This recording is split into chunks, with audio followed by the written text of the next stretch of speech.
Welcome to Fortunes Hiding Down Under TV. We are back in the Pig and Whistle in Brisbane by the Riverside, and yeah, it's going to be another discussion on another loss, unfortunately, to Nottingham Forest. But first of all, how are you, boys? Yeah, good. Apart from the football, mate, I'm doing alright. Yeah, plugging away. So life's not good. it's a bit depressing, isn't it? Yeah, fucking right, it's depressing, mate. Yeah. No, Fabian, mate. Yeah, a bit the same, mate. A bit the same. It's it's hard to find lots and lots of positives at the moment. Yeah. So yeah. I mean, it's very it's very depressing, actually, isn't it? Yeah, it is. Yeah. It's not getting any better. It's definitely not getting any better. But anyway, so we go into the game with Nottingham Forest. What do we think of the lineup? Given what he's got at the moment, I'm not completely dissatisfied with the starting lineup. I think that front three is probably the best attacking three that he's got available. Yeah. I'm so over Cornet that I don't think he's got the strength for the Premier League at the minute. He's not showing that he's got the strength. He seems to be easily knocked off the ball. Yeah. Look, Antonio's rusty as all hell, and we've gone on about him being an aged striker, and that's what we're relying on, and we shouldn't be. Yeah. But that said, I think he's better up there than Cornet is in that front three.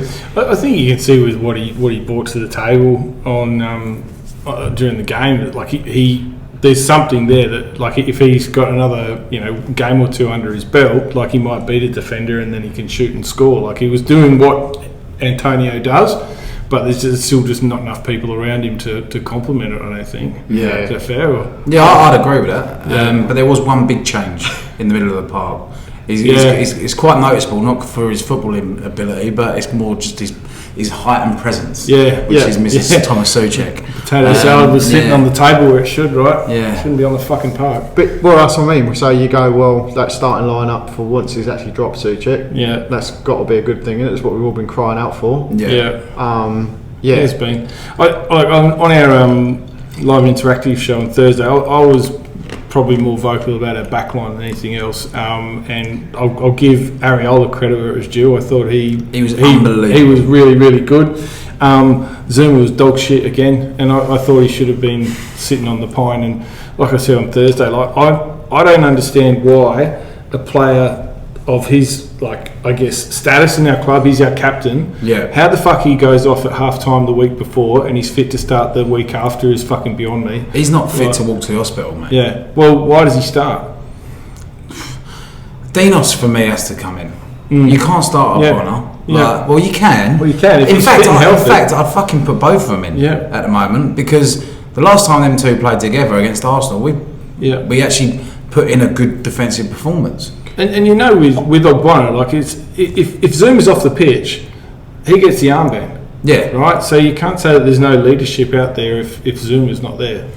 It's a sad state of affairs when you're relying on a 34-year-old fucking striker who was a right back, and then a 45-year-old defender who's probably best days are behind him, and he's having a nice little smoke and a nice little red wine on the sideline, and he's like, "Oh fuck me, you want me to play? Okay, no problem."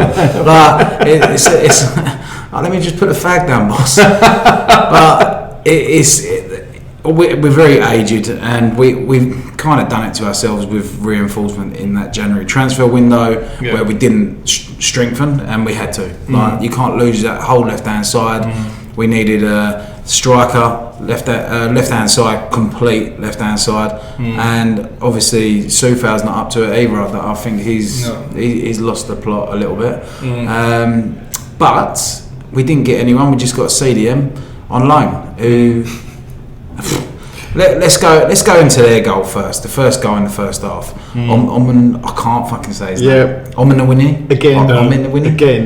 He scored again. Yes. Third time. Yeah. Fuck me. He does like it against us, and he got a yellow card for taking his shirt off. Aguerd got turned way too easy in my eyes. Oh, it was a stitch up. It was an absolute no stitch up. It was like a man versus a boy. It really was. It was like dads versus kids. Just rolled him. Great finish from him. Areola, I don't think could have done anything about that. The timing of it as well. Half time. I think I cursed myself. Like I was sitting there watching it, going, "Fucking hell, it could be 0-0 half time here." It's like hold my beer. Yeah, exactly. Yeah. It's like fuck! I just couldn't believe it. As soon as it went in, it's like, fucking idiot. Like, why did you say that? It would, like, if we went in 0-0 at half time, I was thinking, we've got a lot more upside. Like, I think they were playing very, very well. Yeah. I thought we could have improved a little bit more in certain areas, especially defensively, and then just like more numbers getting around Antonio or Kudus, whoever's got the ball. Did we make them look good though? We sat off them a fair bit. I thought they were pretty connected. I actually thought our effort was fucking 100 times better than the Arsenal game, which wouldn't have been difficult. But I thought the way that I thought we were all right. I really thought we were all right. It was just that one moment where we just lapsed, and then they capitalised from it. So say one moment though, but I mean, you just talked about Areola. He did make a string of saves to keep us in it. The one good thing we did was that move that led to a very, very lame Phillips shot. Yeah, the end product was piss, but the move was all right. Yeah, it was. Yeah. And if it had fallen to someone else, it's almost like you wanted him to actually get out of the fucking way. For, you know, the other players that are around it. I can't see where our goals are. Kudus would have scored that on his right, and I think Bowen had a decent shot, and it was on his right foot as well, wasn't it? So. See, I thought Kudus was pocketed. Yeah, to be honest. Yeah. Nico Williams, absolutely. Oh yeah, he had the game of his fucking life. Yeah, Scouser, isn't he? Yeah, he literally had someone else in his pocket, not a set of car keys that he's nicked off someone else. and the only decent thing I will say for Moyes, because there ain't a lot of decent things, but was switching them around in the second half. Yeah, was the right thing to do because of that reason, right? He was getting no joy, was he? Against Williams. No. And it started to come a little bit better.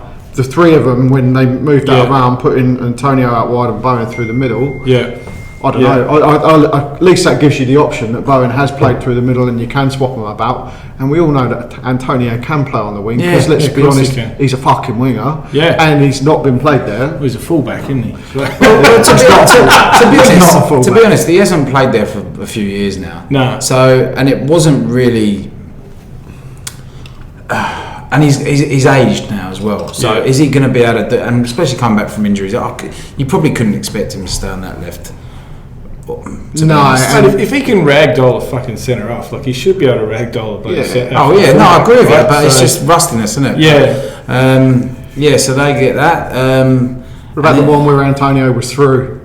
You knew. Oh, of course, yeah. Like you would put money on him to miss the fucking thing. Yeah. And the one thing is, you know that he's just not confident to do the right thing. It's his worst skill, isn't it? 1v1 is his worst skill. Because he's got so much time in his head to think. Yeah, I know. And he just fucking fluffs his lines. Yeah. When he's on it, he'll stick them away, but he's not been on it for a very long time. No. Let alone coming back first game from injury. Yeah. No.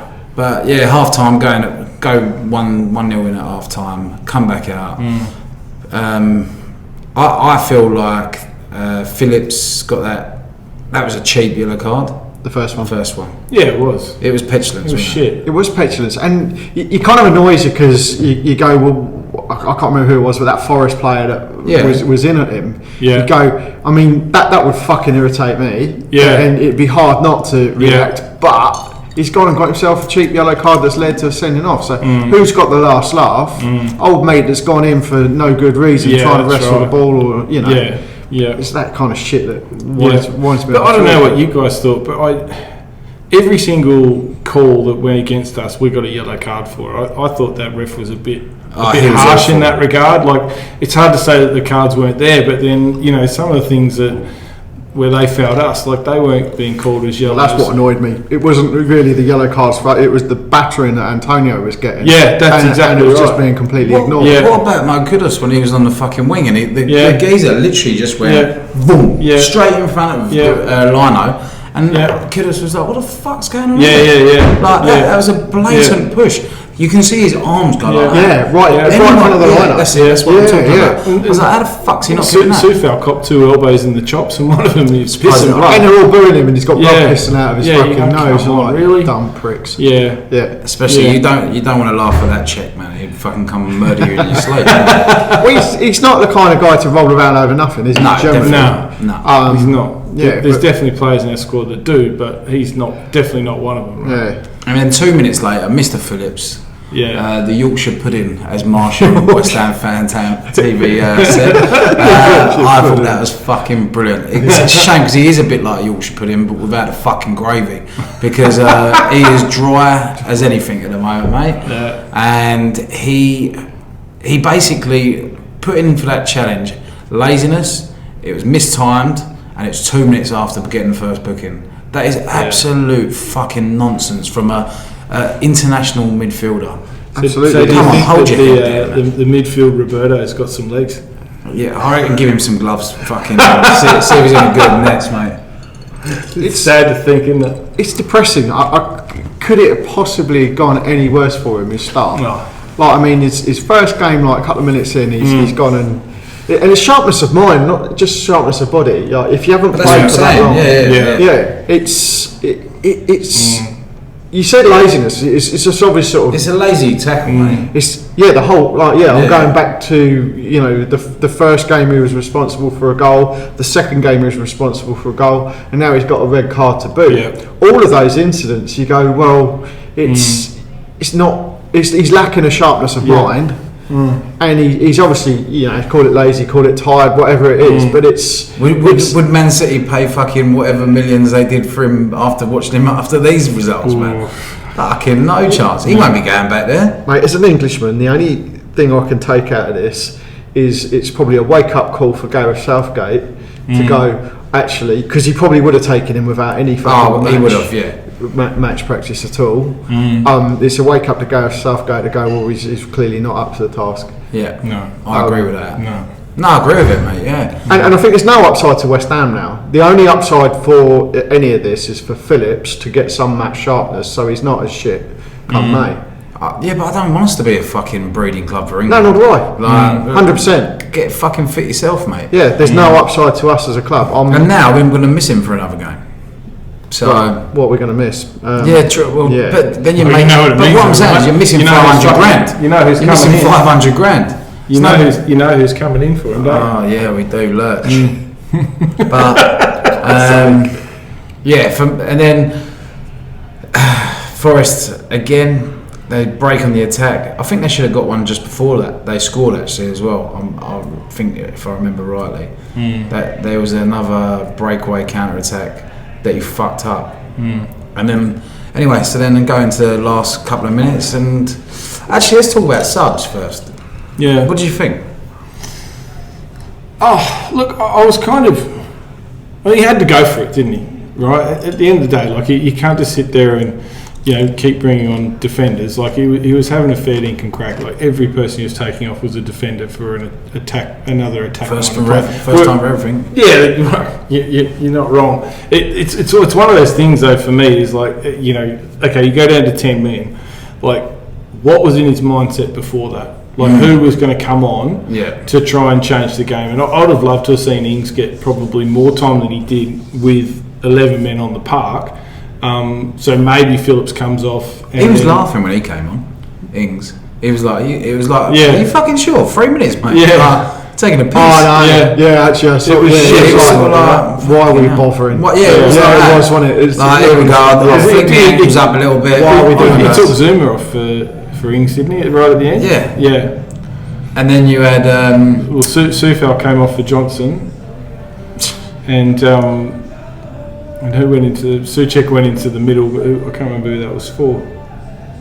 Jade. Oh no. Did Johnson come on for? Did Emerson come off as well? Was it Emerson Sufal? I can't remember. I can't remember now, mate. When was the game? Fucking 2 days ago. Fuck me. Yeah. Look, I tell you, the one thing I did notice in the dying embers when we were chasing the game is that Agrade actually he went forward and he started actually trying to create some stuff on that left hand side. Yeah. And then he just got fucking his ball just ended up in his face. Oh, I know. It wasn't. But in terms of the way he was gliding, in terms of caring, you go, well, at least he's got up there and he says, we've got to go for it. And I don't mind him going forward. It's when he has to go backwards. That's the fucking problem. I know, but he did have a go, and I was quite impressed with that because I guess there's people out there, and we all kind of a bit worried that the dressing room has been lost. You go, well, a little bit of faith maybe that some of them do care. I think surely that's more of a personal thing though for them. Like, come on, fuck me, we just lost 6-0 against Arsenal. Yeah. We're losing 2-0 against 5th bottom in the league. Well, we're losing 1-0 at that point, and there was a game to chase, so you went for it. I agree with that. It was still a bust, and unfortunately, it was bust. But I don't think we were going to. I think he has lost that. Best case scenario, I reckon. Because the last 20 minutes, I do feel like I don't think we did go for it, mate. To be honest, I think there was a couple of times where, as you say, Aguerd went down the line, but. Like the tackle, for example, and it was just we looked really lacklustre. I don't think they were playing for him. And as I said, like Ings come on, it was basically taking the piss out of him. Barmer was in the background when the camera was on him. He was laughing at full time. These players, like, and then some of the players went to the fans after the game, which I heard, and Areola got a little bit of abuse from someone, and they all got abused really, but. You can't abuse the fucking best player on the pitch, which was Areola on the day. Like, fuck me, he's the only one that could come out of there with his head held. Yeah, absolutely. But you know what it's like, though. I mean, you know, these guys. Like if it was me and I was over there, we'd be doing the same thing. But like, they put so much into this club of ours, week in, week out, and it's not just fucking time; it's money. You know, accommodation, all that kind of stuff. Yeah. Like, I can understand why they're starting to get the hump and fucking have a crack at players or have a crack at coaches or whatever it might be. It's just it's a fucking God-given right as well that they can fucking say what they want, because our away fans are fucking fantastic. And for me, once the away fans, I heard this on another channel, I'm just going to nick it, but I agree with it. Once the away fans turn on the manager and the players, then there's a fucking problem. Because they're the ones who always get behind, regardless. But there was a banner out, a couple of banners out, wasn't there? Great little video from the guy who pulled the banner out on Claret & Booze. He had his little say, and he just said that he's just not enjoying it anymore. He's taking the fun aspect out of it, and it's ruining the social side. So. Yeah, I mean, these people definitely have the right to say whatever they want, in my eyes. Yeah, look, I think everyone's got their stripes up. To be honest, I think I don't think we should be silencing anyone. Everyone should be entitled to an opinion. Yeah, people in Australia get up at silly hours of the morning to watch West Ham play. So, you know, fair play to him. But yeah, especially that away support. I think you're right, or whoever came up with that one. When the away fans turn on the manager, you've got a problem. Look, this isn't new for West Ham. We've been here with other managers as well. I personally think now that I've supported Moyes in the past, and it's been based on a resilient team that we've never really seen with other managers in my lifetime. That resilience is gone. So what you got left with is basically a team that's, as you say, aged, full of defensive-minded players. I can't remember if it was online or offline, but you mentioned to me before that can't see where the next goal is coming from. You can't. We're 11 and zip now, aren't we? And people, you know, you say, oh well, Paquetá's a key linchpin at the side. You've got to have. Everyone says it, a plan fucking B. So what do you do when Paquetá's out the side? Well, you're trying to find out at the moment, but obviously, as you can see, it's not there. It's fuck all. It's flat. It's completely flat. And the answer was to find the answer in January. Not bring in another central defensive midfielder. We've needed a striker for God knows how long, and you go, well, you tolerate it when goals are coming from everywhere else. I disagree. I don't think we need, because I don't think he uses them. There's no fucking point in talking. Not you. I'm not. But just like I'm angry about it because being a striker myself, I like seeing goals being scored by a striker. But there's no point in talking about one because everyone that is brought in, even at Everton days, that they didn't fucking. They brought in strikers, Annie Johnson, etc., Yakubu. They didn't really go prolific. I mean, the only one that was Romelu Lukaku, but I'm not even sure if... Didn't he come just after? I think he was just after. Last week, I think he just after. Thank fuck for that, because otherwise his career could have gone a different way. Because at the end of the day, Moyes has got this thing with a striker where they don't need to exist in his team. And I guess it's not a problem when you're getting goals from other areas of the team, which we were. You know, Paquetá was providing the assists. But the problem now, right, is even with Paquetá back, we know Paquetá blows hot and cold and he's his own personality, right? You're putting a lot of weight on his shoulders to just produce the goods first game back and become the main man again. But from that note, it's not a silver bullet. It's so rotten now that actually coming in it's not the be all and end all and the fix. We should be finding a way without him. I think you'll find though that like everyone will lift when he comes in. You know, everyone will rise that extra 5 or 10%. But you just hope that. But we go 1-0 down though. Me, like it's gonna deflate very quickly. There's been games with Paquetá playing where we've been shit. Yeah, and we've been hard to watch. Yeah, I agree with that. And you know, and he's been off the ball. Yeah. So he's not like he's fucking Zidane. No, he's just I agree. Grab the game, because if he was Zidane, like he would be at a bigger club than us. Well, I think you know though that what's going to happen is Moyes is going to put him straight back out on the left. And there's only so much influence he can have there. If he's in the middle of the park sitting next to Alvarez or something like that, or in front of Alvarez and Ward-Prowse or what's his fucking name, JWP or Phillips or something, then he can have more of an influence on the game. But he's quite limited for what he can actually do when he's on that left side. So I think we need to be, and we showed that there is some preparedness from Moyes to move those front three around. Yeah. But I think there's scope to be dynamic with it. Yeah. Kudus likes to play through the middle. Yeah. He's always put on the wing. Yeah, let him. Yeah. You know, Paquetá gets put on the left, and then you've got Antonio and you've got Bowen in the mix as well, right? I think you could have an attacking midfielder, either Kudus or Paquetá, and move them around. You can even move Antonio to the wing and be dynamic with that four. And you know, change things about. But it'd be nice to have those options. At the moment, we've had very little options. We've just locked David Moyes in the cupboard, so he's trying to get out. So fuck off. I just gave him an evil eye and he fucked off. We bastard you. He's just used to having a microphone in front of him, saying dumb shit. Let's go into that. Great point. David Moyes post-match interview after the Nottingham Forest game. What an arrogant, self-obsessed, egotistical prick. He's under a lot of pressure. Don't even. I agree. No. Hear me out. He's under a lot of pressure, and he's desperate.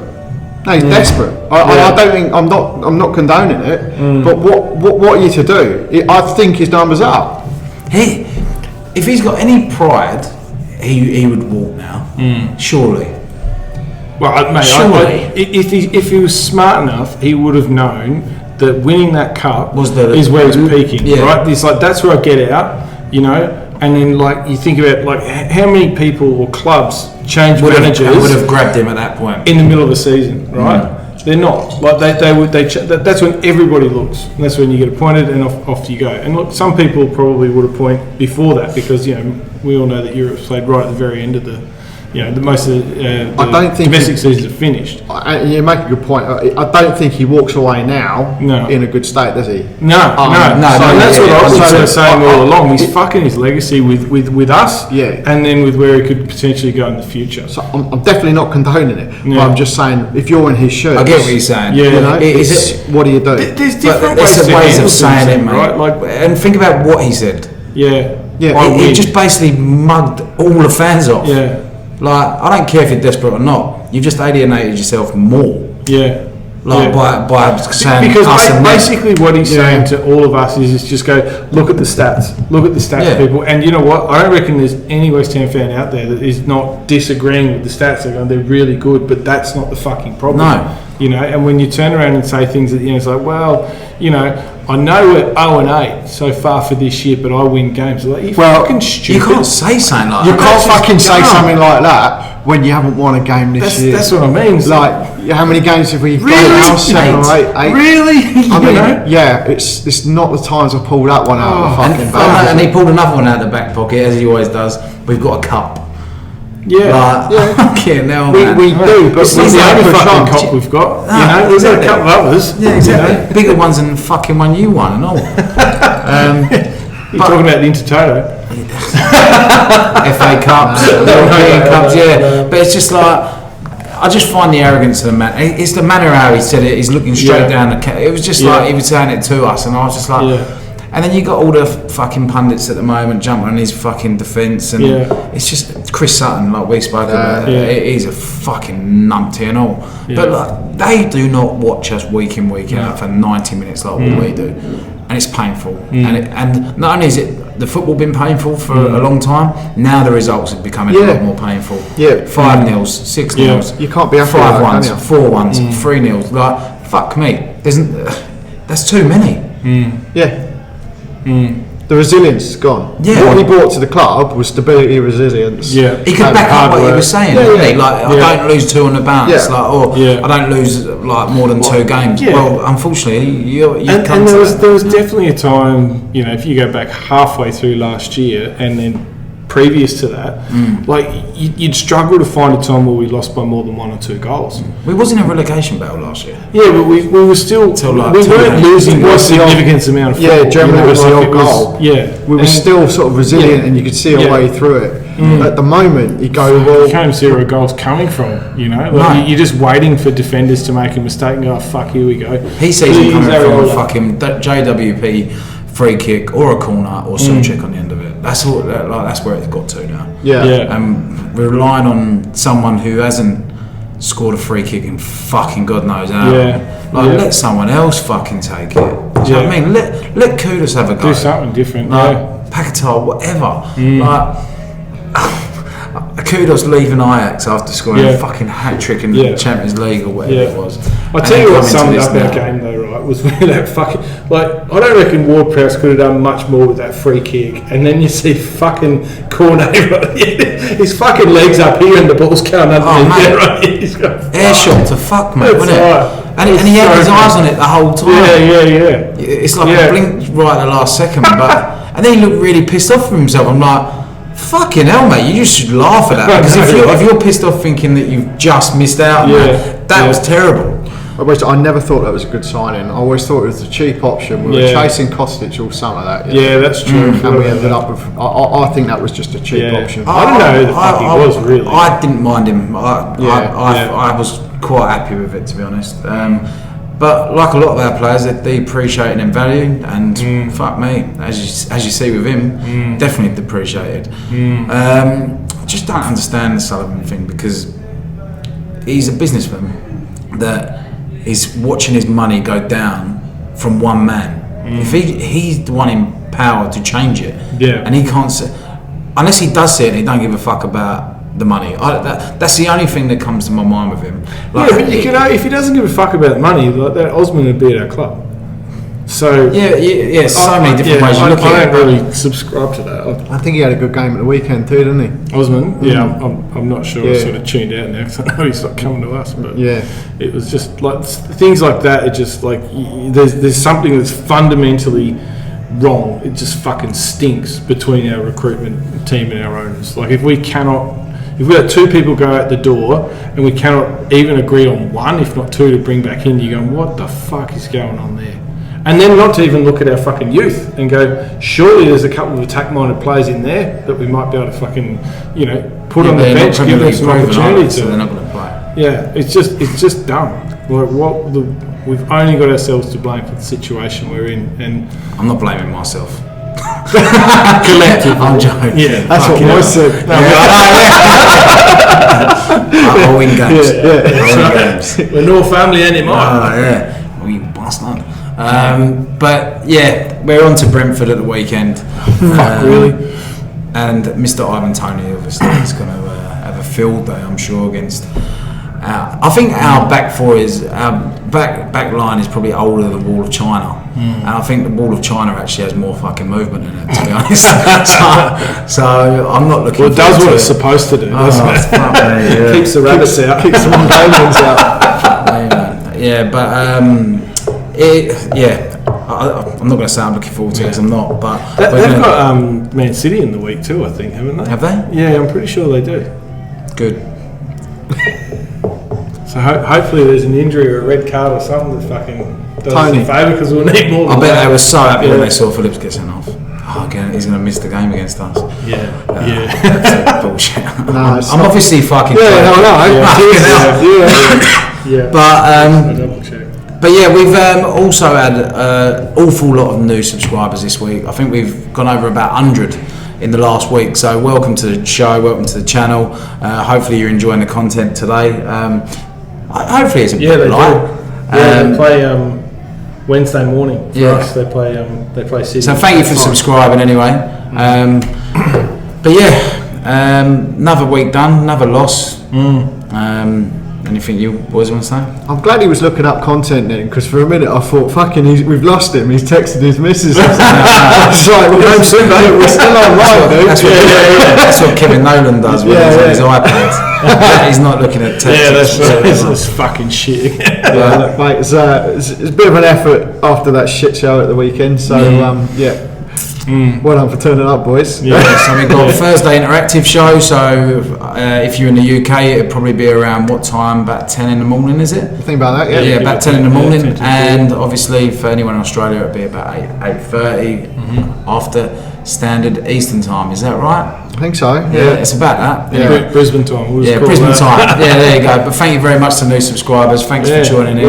And thanks to the Pig and Whistle for having us and hosting us in Brisbane. And thank you very much. And one thing left to say. Kia ora.